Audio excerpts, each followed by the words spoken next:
Esos dioses, los primordiales, quizás estén aún ocultos a la espera de solsticios más favorables.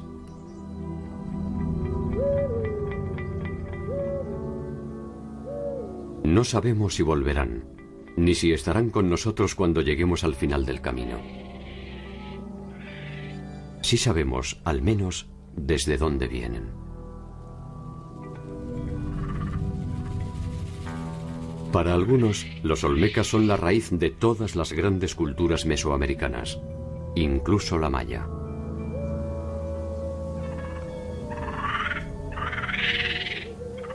Para otros, apenas un conjunto de relaciones entre grupos pares que no necesariamente constituyen una unidad política.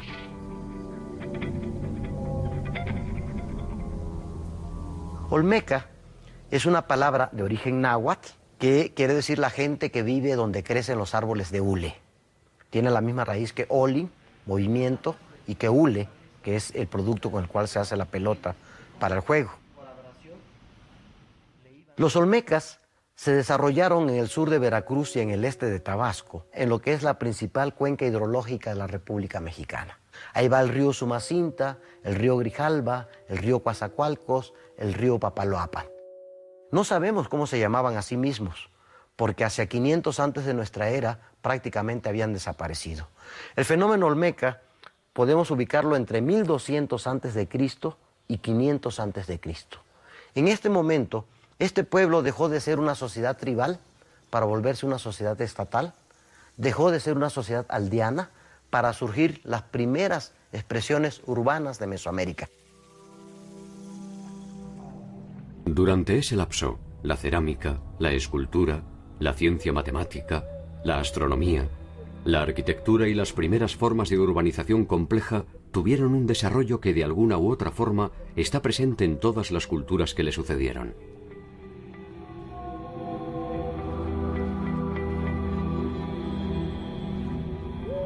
De sus producciones artísticas podemos inferir el carácter sagrado de su autoridad política y su fuerte estratificación social. Sus trabajos sobre piedra son de una calidad formal sorprendente, con un excelente acabado y una preocupación exhaustiva por la representación del movimiento.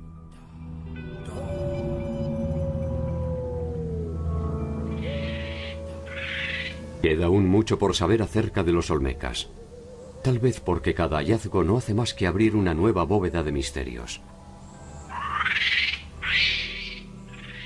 Uno de ellos, quizás el más descomunal, es el de las cabezas colosales.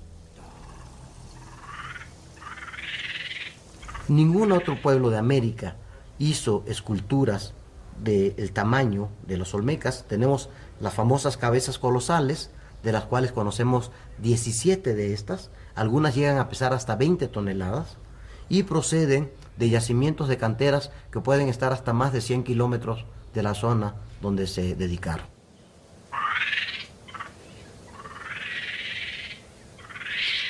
Son ellos los primeros en adelantarse a su propio tiempo.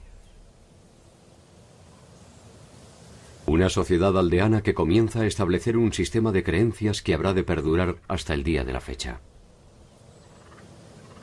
Quizás lo más importante de los olmecas es de que plasmaron gráficamente una ideología que posiblemente existía desde mucho antes, pero como no se plasmaba en materiales duraderos, no había llegado. Entonces los olmecas son los creadores del primer sistema semiótico de comunicación en Mesoamérica. A través de una serie de signos nos van a mostrar a sus dioses.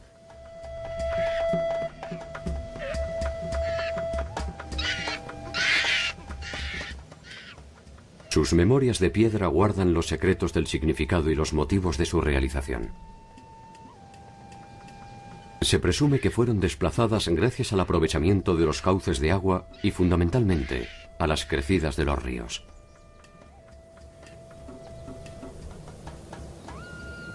Cada emplazamiento comprometía una compleja organización estatal. Los personajes representados también han dado lugar a muchas interpretaciones. gobernantes, guerreros, jugadores de pelota que fueron sacrificados e incluso dioses.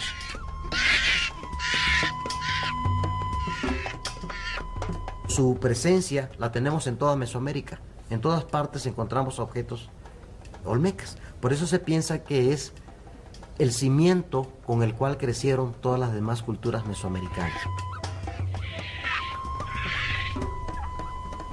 ¿Son o no son los primeros? ¿Cuánto se debe al impulso peregrino de su cultura? Tal vez algún día la investigación pueda descifrar el enigma silencioso de su pasado. Hasta entonces, sus dioses solemnes son los únicos que sostienen el mundo.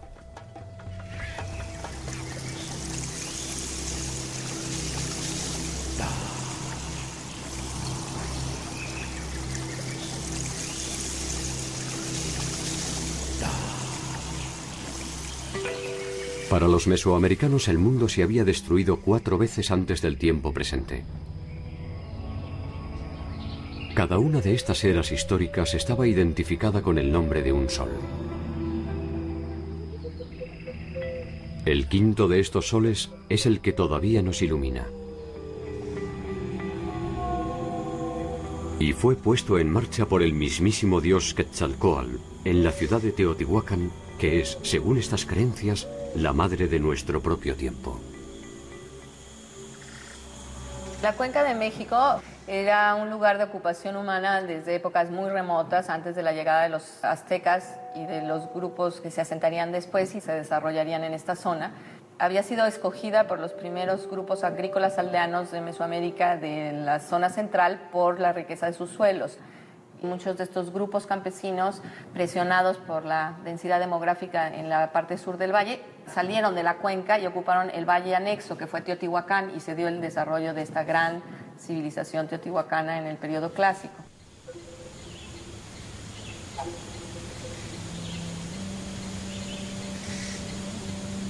Teotihuacán, el lugar donde se hacen los dioses, es el nombre de esta majestuosa ciudad. Su extensión de más de 22 kilómetros cuadrados estaba orientada en torno a un eje que los mexicas llamaron la Calzada de los Muertos. Esta calzada corre desde el norte, donde está la pirámide de la Luna, pasa por la pirámide del Sol y continúa hacia el sur, hacia el conjunto llamado la Ciudadela, donde se localiza el templo de Quetzalcóatl.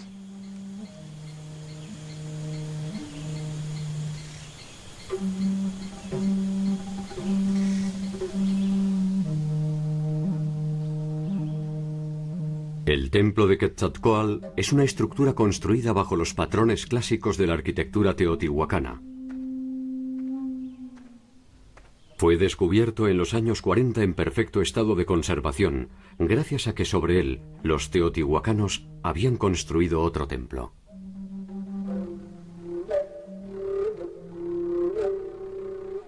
Estamos en la sala teotihuacana del Museo Nacional de Antropología e Historia. Aquí observamos la reconstrucción del templo de Quetzalcóatl de Teotihuacán. Esta reproducción nos muestra una idea del cosmos según la concepción teotihuacana. Vemos aquí un ambiente acuático, a pesar de que Teotihuacán está a más de 300 kilómetros en líneas rectas del mar, lo cual nos indica que no es un retrato del mar en su forma natural, sino que se trata del océano primordial, el mar primigenio donde fue creada la tierra. Entre los mitos mesoamericanos se cree que la tierra es un cocodrilo que flota en el océano primordial y las escamas son las cadenas montañosas. De ahí que este ser que está cargando la serpiente sea la tierra flotando en el océano primordial, pero flota gracias a que es sostenido por el cuerpo de la serpiente. La serpiente muestra el cuerpo de perfil, pero la cabeza de frente. Vemos cómo a través de este movimiento la cabeza gira 180 grados y sale de frente.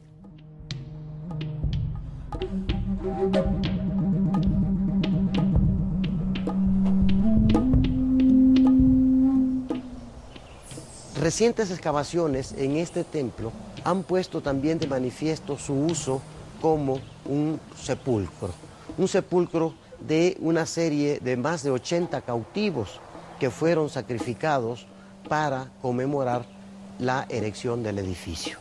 Algunos de ellos están con los brazos atados en la parte posterior y llevan objetos de jade que muchas veces proceden del área maya, por lo que se piensa que sean cautivos que fueron traídos hasta Teotihuacán y sacrificados para la dedicación de este templo.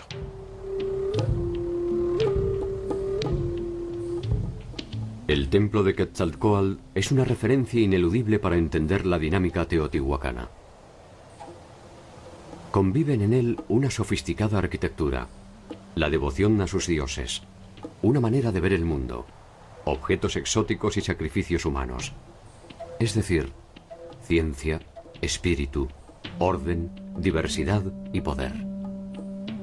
Quizás el templo nos diga más que lo que la historia puede atestiguar. Curiosamente, uno de los problemas de Teotihuacán es la falta de un sistema de escrituras pleno. A diferencia del área maya o a diferencia de Oaxaca, donde tenemos un sistema de escritura bien reconocido, en Teotihuacán no tenemos un corpus de escritura bien reconocido.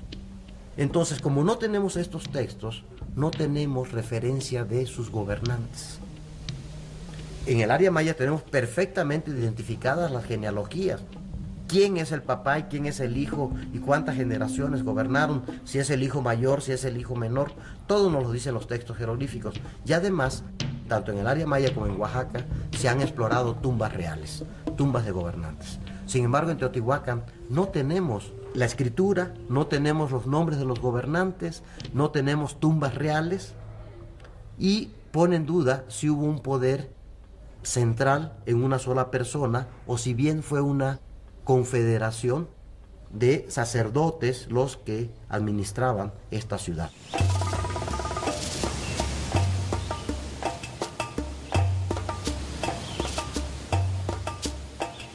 Teotihuacán alcanza su esplendor entre el siglo V y VII después de Cristo. Es el núcleo central de un grupo de pueblos posiblemente confederados bajo su órbita que incluía más de 80 aldeas y una centena de villorios adyacentes. Alrededor de un 60% de la población estaba dedicada a la producción de alimentos mediante la agricultura. En la zona urbana, un complejo entramado de unidades residenciales albergaba a ceramistas, talladores de obsidiana, lapidarios y artesanos. Podemos imaginarnos un día de Teotihuacán, lo populoso de la ciudad, las peregrinaciones llegando a ver las celebraciones a los dioses patronos. Si Teotihuacán era una ciudad cosmopolita, se han detectado barrios zapotecas, barrios mayas, barrios huastecos y la población local. Esta variedad étnica se unificaba bajo la tutela de un mismo sol. El camino más corto para llegar a él era la Pirámide del Sol, uno de los principales monumentos de América. Está construida sobre una cueva natural por la cual nos adentramos al interior de la pirámide. Posee en su interior 4 cámaras que representarían el acceso al inframundo. Orientada hacia el poniente con cuerpos escalonados en forma de talud, alcanza una altura total de 63 metros.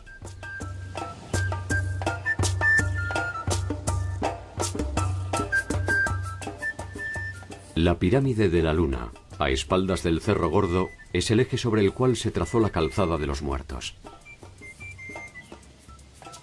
Los mexicas la llamaron así porque Teotihuacán funcionó como un sitio sagrado donde los pueblos que le sucedieron a su abandono enterraban a sus muertos. Como toda ciudad era una plancha de concreto. No habían árboles en torno a la ciudad, porque tenemos que pensar en los campos de cultivos, pero también tenemos que pensar en la cantidad de madera y de leña que se necesitó para estas construcciones. Eso provocó una gran desforestación y posiblemente sea una de las causas, no es la única, pero sí sea una de las causas del abandono de Teotihuacán.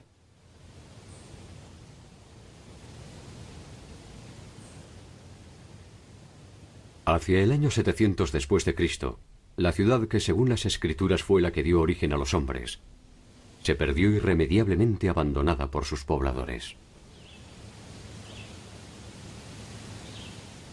Quizás la causa más notada arqueológicamente es de que la ciudad fue incendiada. La ciudad fue incendiada hacia 700 de nuestra era y con esto comenzó el abandono del sitio. Posiblemente grupos del norte bajaban en estos tiempos, quizás los hablantes de náhuatl, y ocasionaron justamente este colapso. Pero también debieron haber sido causas externas, como el cierre de las rutas de comercio que controlaban pueblos aliados a Teotihuacán, que poco a poco se fueron apropiando del control de las rutas que antes Teotihuacán dominaba. El tiempo de la ciudad donde se hacen los dioses terminó por cuestiones bastante terrenales. Tal vez la migración de los grupos del norte. Tal vez el deterioro del ecosistema. Tal vez una rebelión de sus propios pobladores. O la asfixia de sus aliados más importantes. Tal vez simplemente cumplió la parte del plan pergeñado por los dioses y agotó, con cierta furia, el tiempo histórico que le estaba predestinado.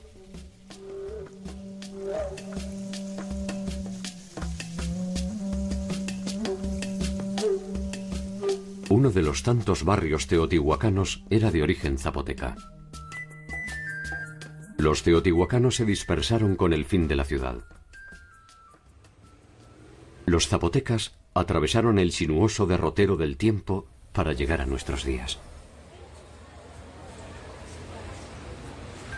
El ser zapoteca en Oaxaca es muy importante. Es el grupo indígena más numeroso. Estamos hablando de más de 400,000 hablantes de zapoteca en la actualidad, con una distribución muy amplia en el estado.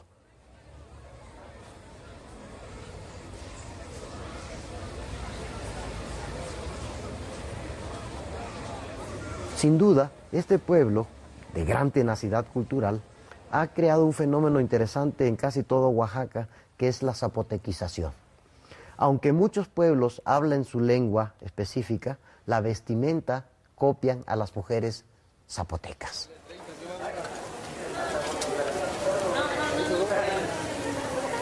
Entonces, los legados culturales de los zapotecas van desde los de la época prehispánica, donde algunos investigadores piensan que el origen del calendario, el origen de la escritura mesoamericana se desarrolla en Monte Albán, hasta la presencia actual en Oaxaca del grupo zapoteca.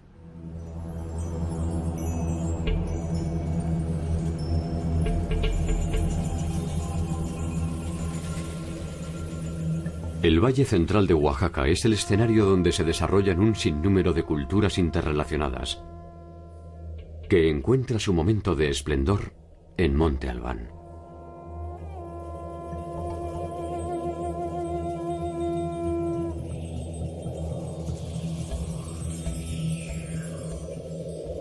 Monte Albán fue el centro urbano más importante de la cultura zapoteca.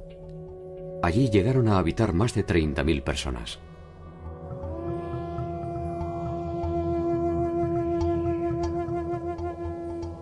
Tuvieron un importante desarrollo de la industria cerámica, una consistente utilización de la escritura jeroglífica y numeral, amplios conocimientos astronómicos y, por lo que se supone, una tradición guerrera y combativa que según algunos los llevó a su declive hacia el 800 de nuestra era, cuando comenzaron a articularse con las culturas mixtecas.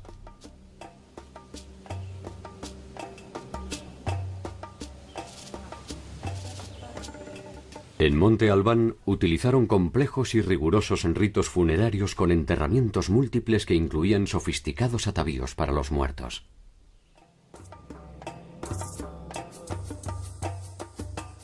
Entre ellos, el pectoral de jade, que representa al dios murciélago construido con piezas de jade finamente pulidas y engarzadas. Y lo interesante de esta pieza es que representa al murciélago. En Mesoamérica, los murciélagos, igual que en otras partes del mundo, están asociados con el inframundo, ¿sí? Son comunicadores, por ser animales nocturnos, son comunicadores del mundo de los muertos.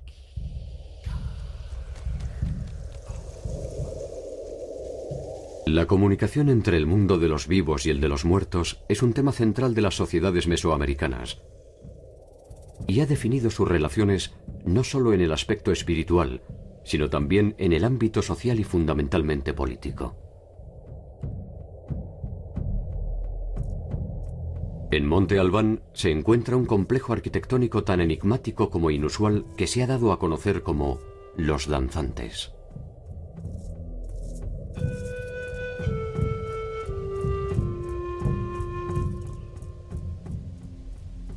Se trata de más de 300 lápidas talladas sobre piedra que revisten un edificio con representaciones de personajes en distintas posiciones.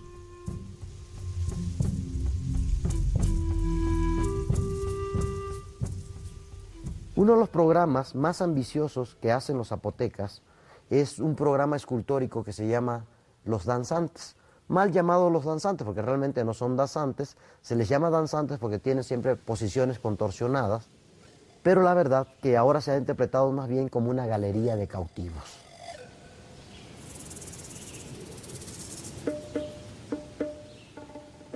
¿Quiénes fueron los misteriosos danzantes? ¿Qué idea representan?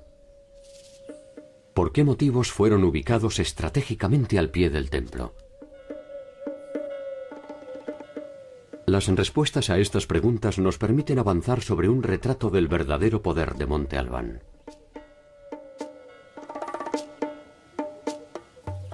Este edificio de los danzantes lo que nos mostraba era una galería de cautivos, algunos de ellos castrados.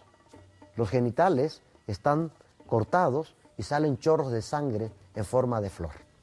Entonces, una forma de imponer el terror y el control fue justamente haciendo una galería de cautivos. Es algo así como, ve lo que te puede pasar si no te alineas al estado de Monte Albán. Hacia el 500 después de Cristo, Monte Albán ya no es la ciudad que rige los destinos de Oaxaca. Es tiempo de nuevos señoríos. Los zapotecas, sin embargo, indiferentes al final de la gran ciudad, siguen poblando las mismas geografías con la misma empecinada voluntad.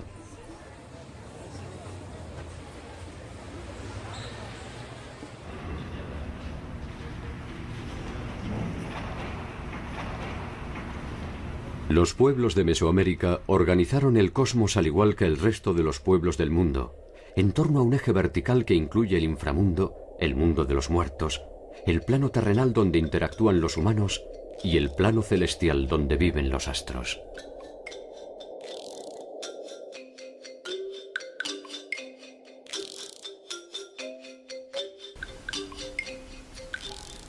En el plano horizontal, a los clásicos puntos cardinales ordenados en torno a la trayectoria del Sol se suma un quinto punto, el centro del mundo.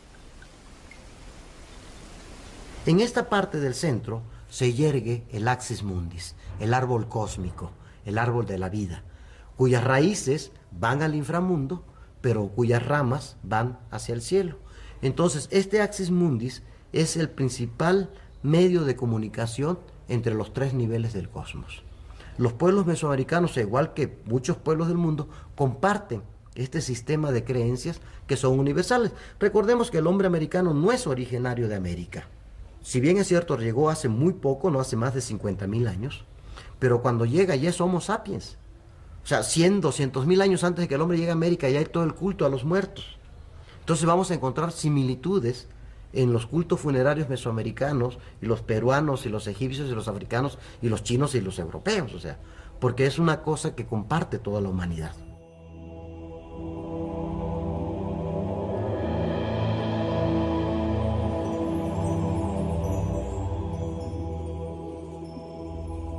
Podemos reconstruir esta interpretación merced a los textos que han sobrevivido a la persecución política y religiosa y que se han identificado como códices. En el México antiguo había todo un sistema de escritura en base a imágenes, ¿no? Entonces, uno de los artesanos especializados eran estos personajes que se llaman los tlacuilos, que escribían sobre diferentes materiales, que podría ser las pieles de animales especialmente tratadas.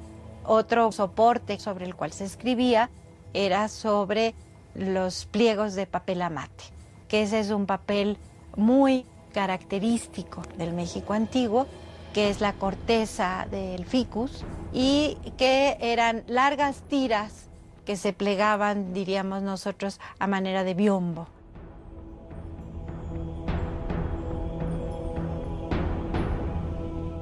Los códices tienen contenido de distinta naturaleza. Hay códices completamente históricos, hay códices genealógicos, hay códices astronómicos. Por ejemplo, los 3 que conservamos del área maya contienen tablas de eclipses, presagios acerca del destino de los días, etc.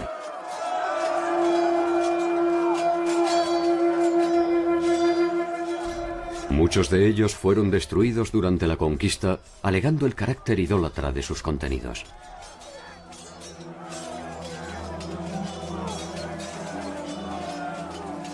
Los pocos que sobrevivieron, en su mayoría, están archivados fuera del territorio mexicano. Resulta paradigmático que los nombres con los que se identifican estos documentos sean los mismos de los que procedieron a su apropiación ilegal. Entre estos códigos se encuentran el Florentino, el Madrid, el Boturini, el Dresde, el Borgia y el Vaticano. Algunas veces los códices guardaban memoria histórica de los pueblos. Sabemos que Ixcoatl, el cuarto emperador azteca, mandó quemar códices para evitar que las versiones de la historia que no eran tan favorables a lo que quería imponer el grupo reinante azteca sobre los otros grupos quedaran borradas de la memoria colectiva, y entonces se hizo una gran destrucción de códices, y a partir de esa fecha se empezaron a escribir la versión oficial dirigida por el grupo dominante. Itzatcóatl llegó al poder en el año 1430. A partir de la quema de los códices está en condiciones no solo de escribir el futuro de su pueblo, también es dueño de su pasado.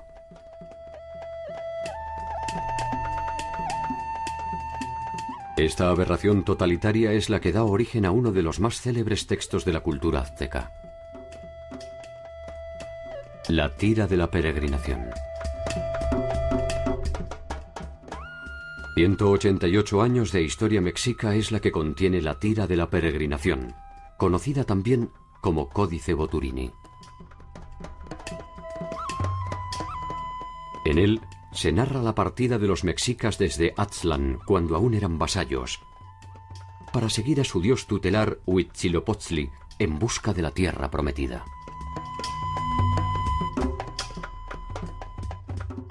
Si la tira continuara más allá del momento en que Coxcox le da la libertad a los mexicas, se leería también la victoria definitiva sobre los tepanecas y la señal del águila devorando la serpiente sobre la planta de nopal en el lugar en el que se erigió Tenochtitlan el 8 de junio de 1325.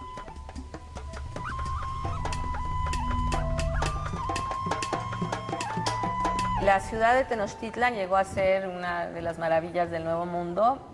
Se calcula que llegó a tener entre 150 y 200,000 habitantes.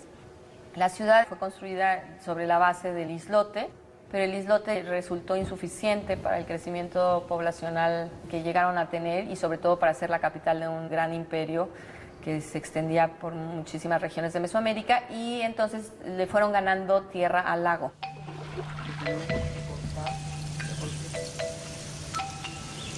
Se hizo por un sistema que se llama chinampas, de construcción de suelos que se ganan al lago.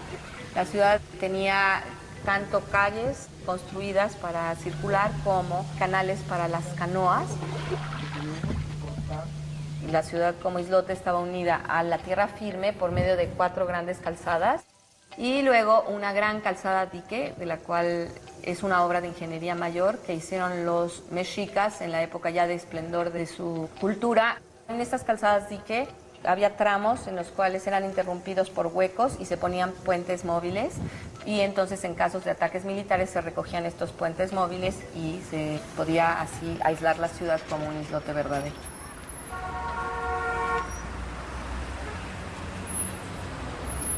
El centro de la ciudad concentraba el poder político y religioso en uno de sus edificios emblemáticos, el Templo Mayor. El Templo Mayor es el corazón de la ciudad. Este templo no está dedicado a un solo dios, sino está dedicado a dos dioses que generan la economía de la sociedad mexica. Huitzilopochtli en el sur y Tlaloc en el norte. Huitzilopochtli es una deidad guerrera. Quizás es una deidad que traían los mexicas desde el origen de su peregrinación, mientras que Tlaloc era una deidad de agricultores establecidos previamente en esta zona. De esta manera, los mexicas crearon un vasto imperio. Por un lado la guerra, capturando esclavos para sacrificarlos al sol, pero sobre todo obteniendo áreas de tributación, cada vez áreas de tributación más lejanas del territorio mexica.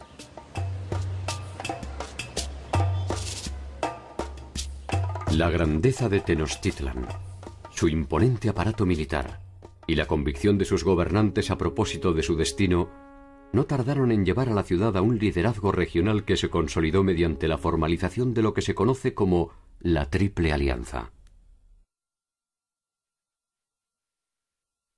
Esta unió a los reinos de Tenochtitlan, Texcoco y Tlacopan en un entramado de intercambio de derechos, tributos y territorios que resultó siempre más favorable a Tenochtitlan.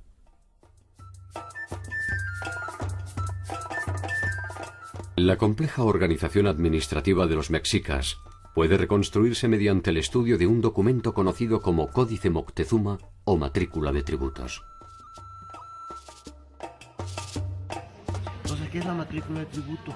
Es lo que tributaba. En él se especifica cuáles eran las localidades tributarias y cuál era la dimensión del aporte que debían entregar a los señores de Tenochtitlan. Si nosotros nos fijamos en la toponimia, en los nombres de los pueblos, podemos hacer una reconstrucción de los lugares geográficos que estaban dominados por Tenochtitlan. Podemos también saber la cantidad de tributos que se entregaban y la especialización local de estos artesanos. El conjunto de estas obligaciones definía las distancias entre las diversas clases sociales, los que pagaban el tributo y los que lo recibían. Estos grupos sociales estaban encabezados por una nobleza, la capa más alta de la sociedad, formada por lo que se llama en náhuatl los pipiltin, que eran quienes ejercían el poder, quienes tenían el control político y religioso. Su gobernante principal era el Hueytlatoani. Los pipiltin vivían en palacios en el interior del centro ceremonial donde la gente común solo podía acudir en las festividades. Después estaba un grupo mucho mayor que eran los macehualtin o macehuales. La gente común, la gente del pueblo, formado básicamente por los campesinos. Los macehuales se organizaban en torno a unidades productivas de tipo familiar denominadas calpulli. Los calpulis podían ser tanto rurales como urbanos, de artesanos, plumajeros, talladores o de agricultores. Se trataba de pequeñas células autónomas y autosuficientes que poseían la tierra en forma comunitaria, aunque debían obediencia y tributo a la clase dominante. La organización de los calpulli era sencilla e incluía asistencia jurídica y religiosa a cargo de alguno de sus integrantes. Dentro de estos grandes grupos había otros estratos intermedios que podrían ser lo que se ha llamado los pochtecas, o sea, los comerciantes, los mercaderes especializados, que tenían también un lugar privilegiado.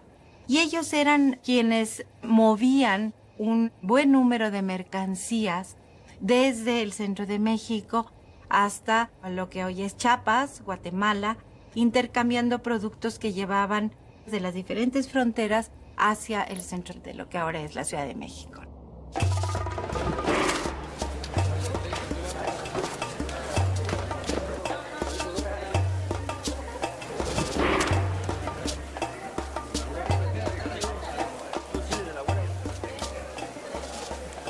El mercado fue una de las instituciones centrales del mundo mesoamericano.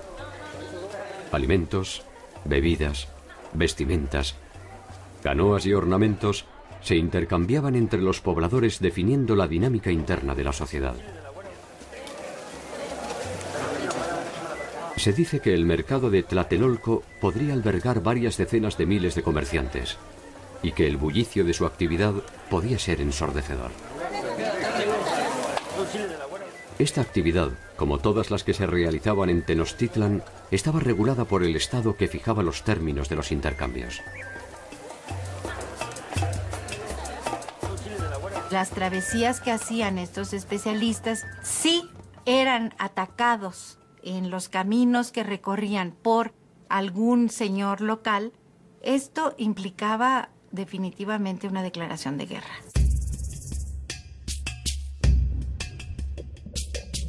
La guerra era también una actividad central de los mexicas.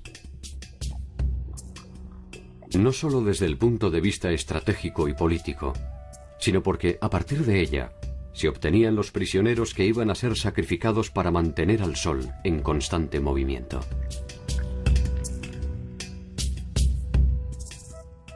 Mientras que el conjunto de los macehuales estaba destinado a morar en el inframundo, los guerreros que habían muerto con dignidad se transformaban en pájaros y acompañaban al sol en su viaje por la bóveda celeste junto con las mujeres que habían muerto al dar a luz.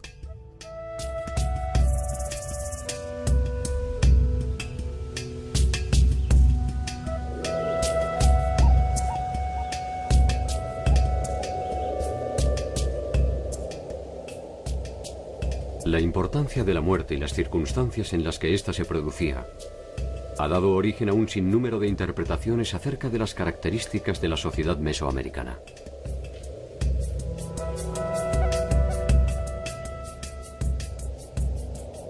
Sería ingenuo pensar que las clases dominantes no utilizaron el miedo para conservar sus privilegios. También sería ingenuo pensar que la compleja forma en la que las sociedades organizan su espiritualidad es solo una simple treta de los poderosos.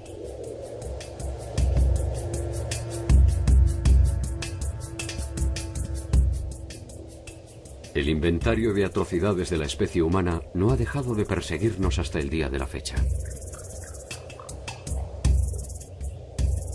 La maravilla de sus obras tampoco.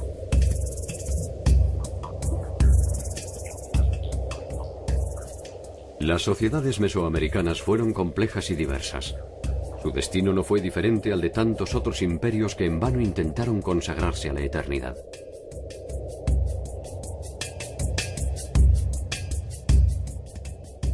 La Piedra del Sol y Coatlicue felizmente están desenterradas.